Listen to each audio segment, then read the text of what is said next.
अस्सलाम वालेकुम my YouTube family. I hope आप सब ठीक होंगे और बहुत खुश होंगे। तो आज मैं आपके साथ रंग बिरंगी जरदा चावल की रेसिपी शेयर कर रही हूँ। जरदा चावल बनाना काफ़ी इजी है, बस आप लोगों ने छोटी छोटी गलतियों का ख्याल रखना होता है इसमें, क्योंकि बहुत ही छोटी छोटी गलतियां होती हैं जिससे हमारी रेसिपी बिल्कुल ख़राब हो जाती है। तो आज मैं आपको स्टेप बाय स्टेप ये बनाना सिखाऊंगी जरदा चावल, जो कि आप लोग एक चावल जो है बिल्कुल आप लोगों को खिले खिले चावल मिलेंगे और ना ही आप लोगों का जो चावल में मीठा होता है वो कम होगा, ना ऑयल ज़्यादा होगा। तो रेसिपी शुरू करने से पहले चैनल पर न्यू है तो चैनल को ज़रूर सब्सक्राइब कर लें। तो चलिए शुरू करते हैं। यहाँ पर मैंने ये बाउल लिया है। आप लोगों ने पहले बाउल या ग्लास या कुछ भी आप लोग जिससे आप लोगों ने चावल को नापना है आप लोग वो पहले ले लें। तो इस बाउल से मैंने 2 कप जो है चावल लिए हैं। तो चावल को मैंने पहले अच्छे से धो लिया है। चावल को आप लोगों ने तब तक धोना है जब तक इसका जो पानी है बिल्कुल साफ़ नहीं हो जाता इस तरह से। तो इसके बाद आप लोगों ने पहले उसको आधा घंटे या 20 मिनट के लिए आप लोगों ने इसको पानी में भिगोना है। और इसके बाद यहाँ पर मैंने पानी बॉईल करने के लिए रख दिया था। पानी अच्छे से बॉईल हो गया है। जब पानी अच्छे से बॉईल हो जाए उसके बाद आप लोगों ने चावल ऐड करने हैं। तो यहाँ पर मैंने 2 कप चावल लिए थे तो 4 कप मैंने इसमें पानी डाला है। तो सबसे पहले एक बहुत ही ज़रूरी बात और बहुत ही बड़ी गलती जो लोग करते हैं कि चावल को जो है वो लोग पूरे नहीं गलाते, बस 70 या 80% तक वो कुक करते हैं। लेकिन आपने ये गलती बिल्कुल नहीं करनी। आप लोगों ने चावल को जो है फुल गलाना है ताकि ये फुल जो है अच्छी तरह से ये सॉफ्ट हो जाए। मैं आप लोगों को दिखाती हूँ। तो आप देख सकते हैं चावल ने हमारा पानी अच्छे से ड्राई कर लिया है, बस थोड़ा सा पानी रह गया है। तो चावल को हम लोग चेक कर लेते हैं। तो आप देख सकते हैं चावल हमारे अच्छे से गल गए हैं। तो अब हम लोग इस चावल को जो है एक चन्नी में निकाल लेते हैं। और चावल निकालने के बाद आप लोगों ने इसके ऊपर ठंडा पानी छिड़कना है। तो वो आगे जाके मैं आपको बताती हूँ कि ये हम लोगों ने इसके ऊपर पानी क्यों डालना है। तो यहाँ पर मैंने कलर्स लिए, तो यहाँ पर मैंने ग्रीन, येलो और रेड कलर लिए हैं। तो इस तरह से आप लोग देख सकते हैं इतने हम लोगों ने एक टीस्पून ही इसमें कलर ऐड किया। इसमें थोड़ा सा हम लोग पानी ऐड कर लेते हैं। तीनों कलर आप लोगों ने अलग अलग बाउल में डालने हैं। तो यहाँ पर एक बहुत बड़ी गलती जो लोग करते हैं जो कि इस तरह से इसका कलर जो है अलग से नहीं बनाते, तो जिससे वो लोग कहते हैं कि हमारे चावल में तो एक जैसा और अच्छे से कलर नहीं आता, रंग बिरंगी वो नहीं होते। तो वो इस वजह से मैं आपको आगे फिर जाके बताती हूँ। तो आपने यहाँ पर मैंने 3-3 चम्मच ही इसमें चावल डाले हैं। जो चावल हम लोगों ने बॉईल किए थे वो चावल हम लोग इस कलर में ऐड कर लेते हैं। तो इसके बाद अब यहाँ पर मैंने एक कढ़ाई ली है, उसमें हम लोग ऑयल डालते हैं। तो 3 टेबलस्पून के बराबर यहाँ पर मैंने ऑयल डाला है। यहाँ पर मैं पहले कम ऑयल डालूंगी, फिर बाद में मैं ऑयल डालूंगी, वो भी मैं आगे जाके आपको दिखाऊंगी फिर। और 6 अदद मैंने यहाँ पर इलायची ली है। तो जिस कप से मैंने चावल नापे थे उसके आधा हम लोगों ने ये चीनी डालनी है, यानी कि मैंने 2 कप चावल लिए थे तो 1 कप ही यहाँ पर मैं चीनी डाल रही हूँ। ये बिल्कुल परफेक्ट मेजरमेंट है।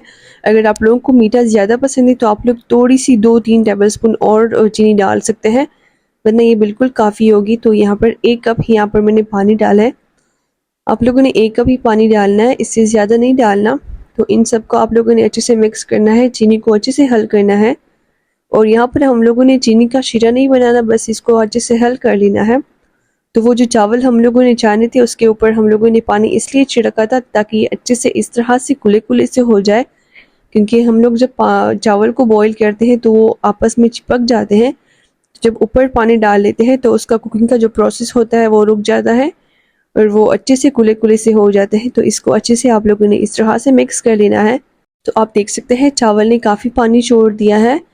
तो इस तरह से हम लोगों ने इसका जो पानी है ये ड्राई कर लेना है, लेकिन आप लोगों ने फुल ड्राई नहीं करना। मैं आपको आगे दिखाती हूँ कि आपने इसका पानी कितना ड्राई करना है। तो आप लोग देख सकते हैं चावल का जो पानी है अच्छे से ड्राई हो गया है। तो थोड़ा सा पानी रह गया है, बिल्कुल थोड़ा सा होगा कि हम लोग जब इसको दम देंगे तो ये पानी हम लोगों की इसकी ज़रूरत होगी दम में फिर। तो यहाँ पर मैंने ड्राई फ्रूट्स लिए, तो ड्राई फ्रूट्स में यहाँ पर मैंने अखरोट लिए हैं। तो आप लोगों के पास जो ड्राई फ्रूट्स अवेलेबल हो आप लोग वही डालें। और उसके बाद यहाँ पर मैंने मूंगफली ली है, इस तरह से आप लोग डाल दें। आधे मैंने डाले और आधे मैंने इसके ऊपर फिर डालने होंगी, तो उसके लिए बचा के रखे हैं। तो इनको आप लोगों ने अच्छे से मिक्स कर लेना है इस तरह से चावल में। वैसे जर्द चावल में ड्राई फ्रूट्स बहुत ही अच्छे लगते हैं, लेकिन अगर आप लोगों के पास ना हो, आप लोगों का बहुत दिल कर रहा हो जर्दा चावल बनाने को, तो आप लोग ना ऐड कर लें, आप लोग वैसे भी बना सकते हैं। तो जो चावल को हम लोगों ने कलर दिया था तो अभी अलग अलग से हम लोग इस तरह से वो चावल डाल देते हैं इसके ऊपर। तो अब मैंने ये कलर इसलिए इस तरह से बनाया था क्योंकि हम लोग जब ऊपर से लिक्विड कलर जब हम लोग बना लेते हैं, ऊपर से डालते हैं, तो वो अच्छा उसका कलर नहीं आता, मतलब रंग बिरंगी नहीं होते और सफ़ेद सफ़ेद जो चावल है वो नहीं रहते फिर। तो इसलिए हम लोगों ने अलग से कलर जो है बना लिया था। तो उसके ऊपर ड्राई फ्रूट्स, तो ऑयल मैंने पहले इसलिए कम डाला था क्योंकि मैंने फिर बाद में इसके ऊपर इस तरह से ऑयल डालना था। इससे फिर आप लोगों की चावल जो है बिल्कुल खिले खिले होंगे, बिल्कुल भी खुश्क नहीं होगी। तो आप लोगों ने इसको 15 मिनट के लिए दम पे छोड़ देना है। तो 15 मिनट के बाद अब हम लोग इसको चेक कर लेते हैं। तो आप देख सकते हैं बहुत ही अच्छी सी खुशबू आ रही थी इसकी और बहुत ही मज़ेदार से लग रहे हैं हमारे जो जर्दा चावल है। अब मैं आपको ये मिक्स करके दिखाती हूँ और इसका कलर फिर आप लोगों को मैं बताती हूँ इसका फाइनल लुक कि इसका कलर कितना अच्छा आया है। और बिल्कुल रंग बिरंगी सी जो जर्दा है हमारी बिल्कुल तैयार हो गई है। आप लोग देख सकते हैं हर कलर मौजूद है इसमें, रेड, ग्रीन, येलो और वाइट कलर भी है इसमें। तो आप देख सकते हैं बहुत ही किले किले और मज़ेदार से चावल हमारे तैयार हो गए। तो चलिए अब हम लोग इसको फिर डिश आउट कर लेते हैं। तो रेसिपी अच्छी लगी हो तो वीडियो को लाइक करना मत भूलिए और चैनल पर नहीं हुए तो निमराज के चैनल को ज़रूर से सब्सक्राइब कर ले क्योंकि आगे बहुत ही मज़े की रेसिपीज़ आने वाली हैं। और कमेंट में मुझे ज़रूर से बता दिया करें कि आपको मेरी रेसिपीज़ जो है कैसी लगती हैं। तो अब मैं चलती हूँ, मुझे दीजिए इजाज़त। अपना बहुत सारा ख्याल रखिए, अपने घर वालों का बहुत ख्याल रखिए। Thanks for watching. अल्लाह हाफिज़।